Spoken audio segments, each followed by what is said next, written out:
స్వాగతం. ఎలా ఉన్నారు? అందరూ బాగున్నారా?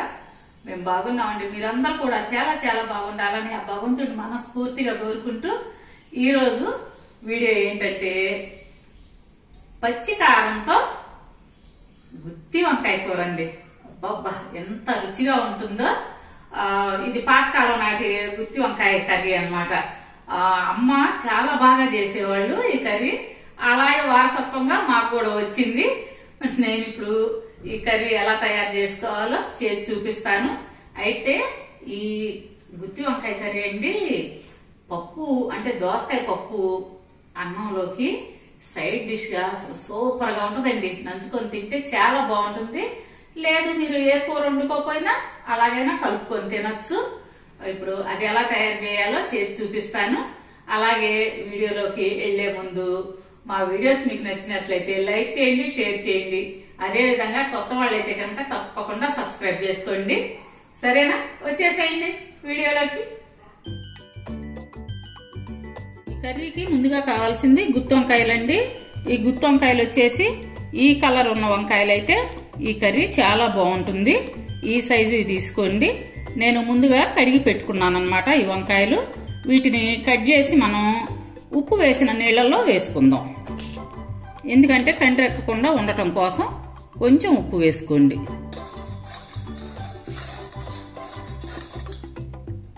ఈ ఉప్పు ఉండటం వల్ల ఏంటంటే వంకాయలు కండ్రెక్కవు అసలు.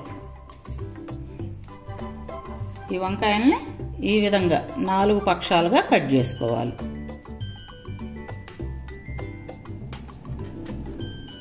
ఇది పూర్తి కంట తెగని బాకండి, కొంచెం గ్యాప్ ఉంచుకోవాలి అడుగున.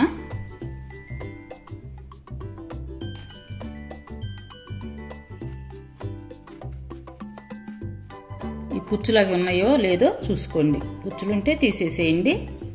చూడండి, ఇదిగో కొంచెం నాకు పుచ్చు తగిలింది ఈ కాయ, ఇది తీసేస్తున్నాను. అంటే ఇంతవరకైనా కట్ చేసుకొని వేసుకోవచ్చు మనం. మిగతా కాయ అంతా బాగుంది, అయినా నేను ఈ కాయ తీసేస్తున్నాను. ఇట్లా చూసి తీసుకోండి. ఈ విధంగా చూసుకొని మనం ఈ నీళ్ళలో వేసేసుకుందాం.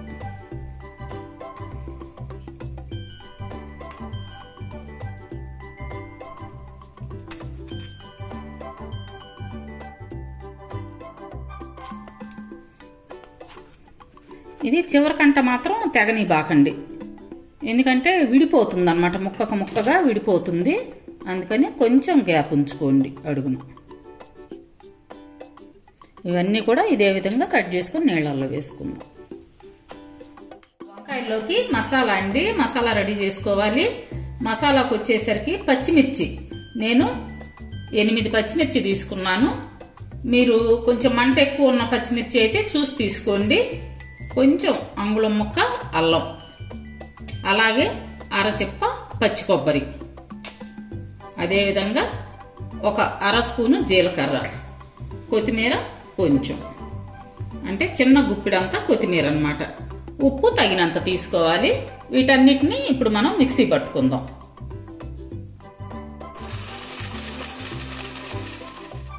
ఇదిగోండి, ఈ విధంగా ఉండాలన్నమాట. మరీ పలుకుగా ఉండకూడదు, అట్లాగని మరీ పేస్ట్ మాదిరిగా ఉండకూడదు. కొంచెం కచ్చా పచ్చిగా ఉంటే సరిపోతుంది. ఇప్పుడు ఈ మిశ్రమాన్ని మనం వంకాయల్లో కూర్చుకుందాం.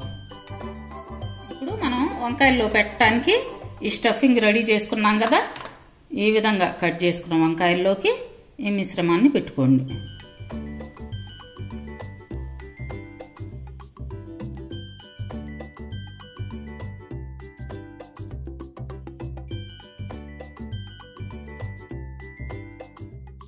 బాగా అంతా కూరే విధంగా వంకాయ అంతా నిండుగా కూర్చుకోండి.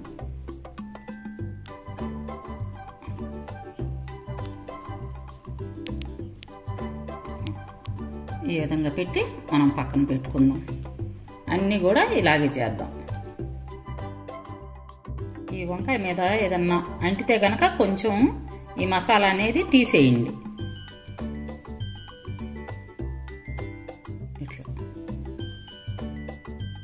ఎందుకంటే నూనెలో అడుగున మాడుద్ది అనమాట. అందుకోసం ఇది అయితే బయటకు రాదు. ఈ లోపల పెట్టిన ఈ మిశ్రమం అనేది బయటకు రాదు, కానీ దీని మీద ఏదన్నా కొంచెం అయితే కనుక ఈ విధంగా క్లీన్ చేసేసుకోండి. అంత మునుపు అయితే దారం కట్టేవాళ్ళం బయటకు రాకుండా, అమ్మ వాళ్ళు అంతే చేసేవాళ్ళు. వెలిగించి బండి పెట్టుకొని అందులో 2 టేబుల్ స్పూన్లు నూనె పోయండి. ఆ నూనె కాగిన తర్వాత ఫ్లేమ్ వచ్చేసరికి సిమ్లో పెట్టుకోండి. సిమ్లో పెట్టుకొని ఈ వంకాయల్ని ఒక్కొక్కటిగా ఇందులో పరుచుకోండి.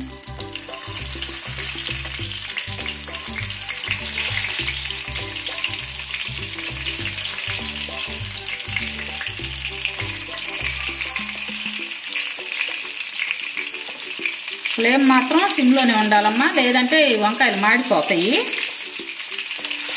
ఇందులో కొబ్బరి స్టఫింగ్ ఉంది కాబట్టి పచ్చి కొబ్బరి తొందరగా మాడుతుంది అన్నమాట.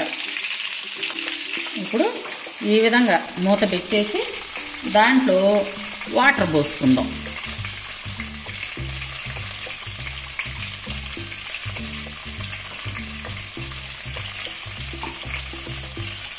ఈ వాటర్ నుంచి వచ్చిన ఆవిరికి ఈ వంకాయలు మగ్గుతాయి.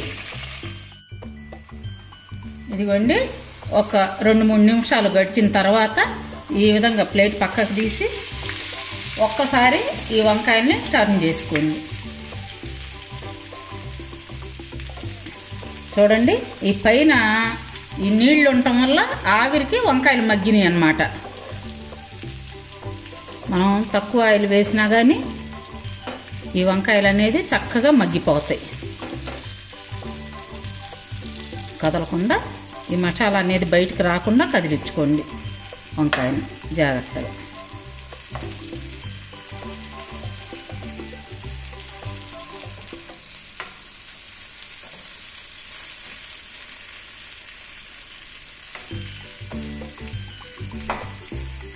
అన్నీ కూడా ఇదే విధంగా కదుపుకొని మళ్ళా మూత పెట్టి కొద్దిసేపు ఆవిరికి ఉడికిద్దాం.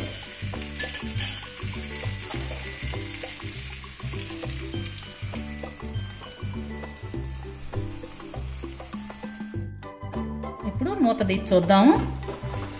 ఇదిగోండి, వాటర్ తగ్గిపోయినాయి.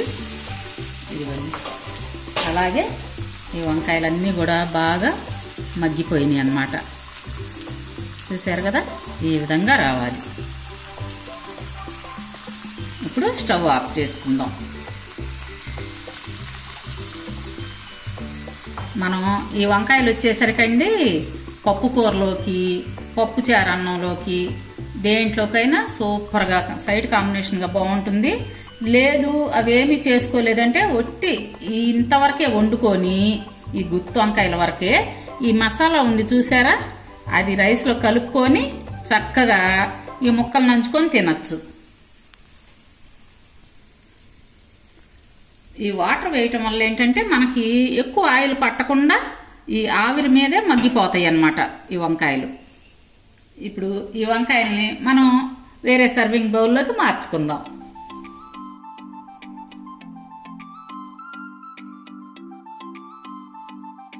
ఇదిగోండి, ఎలా తయారు చేసుకోవాలో చూసారు కదా. ఈ గుత్తెంకాయ ఎన్ని విధాలుగానే వండుకోవచ్చండి. నేను ఇంతకుముందు వీడియోలు చేస్తున్నాను, అవి లింక్ ఇస్తాను చూడండి. ఇది కూడా వండుకొని తిని చూసి ఎంత రుచిగా ఉందో నాకు కామెంట్స్ లో తెలియజేయాలి. రేపు మరొక మంచి వీడియోతో మిమ్మల్ని కలుస్తాము. అప్పటి వరకు బాయ్.